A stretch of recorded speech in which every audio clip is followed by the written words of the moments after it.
Om Swastiastu, perkenalkan nama saya Putu Bintang Resta Putra, NIM 2020-16-7247. Saya dari arsitektur reguler B. Sekarang saya akan mempresentasikan apa yang telah saya buat minggu lalu.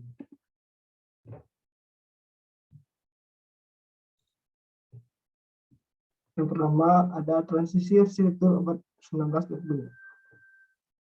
Transisi arsitektur biasanya berlangsung sangat singkat sehingga sering terlupakan dalam catatan sejarah. Meskipun demikian, untuk arsitektur transisi yang berlangsung cukup singkat tersebut sangat menarik untuk dipelajari.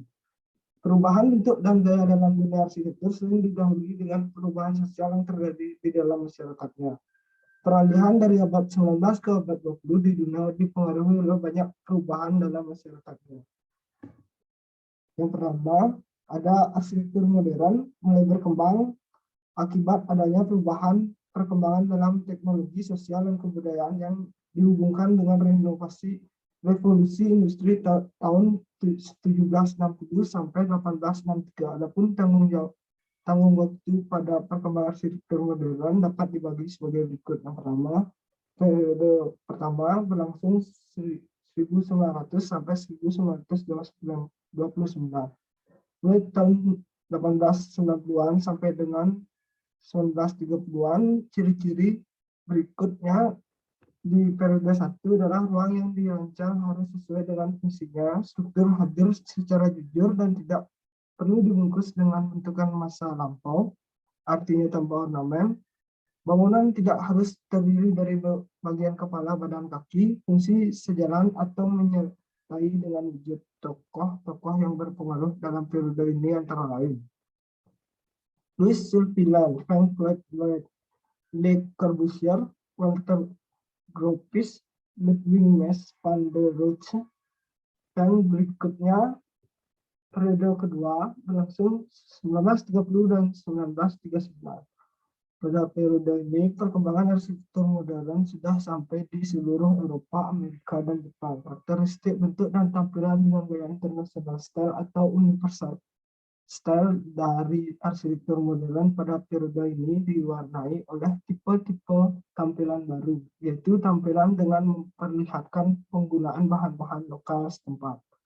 Tokoh-tokoh yang berpengaruh dalam periode ini antara lain Alvar Aalto, Arend Jastroben, Oscar Niemeyer. Periode 3 berlangsung 1949 sampai 1966. Periode 3 ini, perancangan tidak hanya mempertimbangkan bagian dalamnya saja, tapi juga hubungan dengan keadaan lingkungan bangunan tersebut akan berdiri, misalnya iklim. Dua prinsip dasar yang berbeda pada periode 3 ini dilihat dari segi keindahan eksterior dan interior. Dilihat dari metode produksi efisiensinya. Yang berikutnya ada international style. Arsitektur modern internasional atau yang lebih dikenal dengan international style merupakan salah satu aliran arsitektur modern. Gaya arsitektur besar yang muncul pada 1920 sampai 1930-an ini masa-masa pembentuk arsitektur modernis. Ciri-ciri lengan arsitektur modern international style. Radikal dalam penyederhanaan bentuk, penolakan terhadap ornamen, dan adopsi dari kaca, baja, dan beton sebagai bahan pilihan. Terseparasi konstruksi, penggunaan material atau struktural fabrikasi, penggunaan bentuk untuk geometri. Semua bagian muka gedung bersudut 90 derajat dan bertingkat, bentuknya segi 4.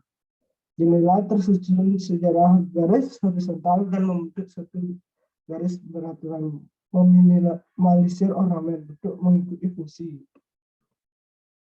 Berikut untuk arsitektur yang pertama ada Louis Sulpilan, lahir 3 September 1856 di Boston, Mass, Amerika Serikat, meninggal 14 April 1924 di Chicago, Illinois, arsitek AS, dan merupakan bapak arsitektur Amerika modern.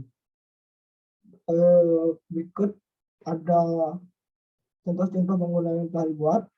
Steiger-Meyer Tripaid pada tahun 1899, Gedung Van Alan, lokasi di Clinton, Iowa, Amerika Serikat, jenis Departmental tahun 1913, Home Building Association Bank yang berletak di Amerika juga tahun 1914.